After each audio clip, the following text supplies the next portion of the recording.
ইসরায়েলে হামলা চালানো হচ্ছে। একই সাথে ৩ দিক থেকে ইসরায়েলের দিকে ধেয়ে আসছে মিসাইল, ড্রোন আর গোলাবারুদের ঝড়। এই মুহূর্তে যুদ্ধ যেন ইসরায়েলকে ঘিরে এক সর্বাত্মক আগুনে পরিণত হচ্ছে।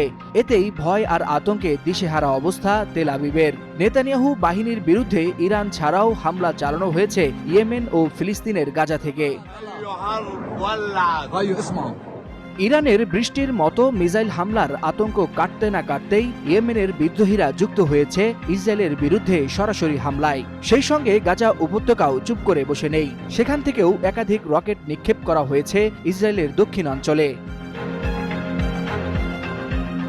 ইসরায়েলের প্রতিরক্ষা বাহিনী জানায়, ইয়েমেন থেকে ছোড়া একটি ব্যালিস্টিক মিসাইল তাদের আকাশ সীমায় ঢুকতেই জেরুজালেম ও পশ্চিম তীর জুড়ে বেজে ওঠে বিপদ সংকেত। মুহূর্তেই আতঙ্ক ছড়িয়ে পড়ে দেশ জুড়ে। তবে মিসাইলটি তাদের আকাশ সীমায় ঢুকতেই সেটি ভূপাতিত করার চেষ্টা করা হয়েছে।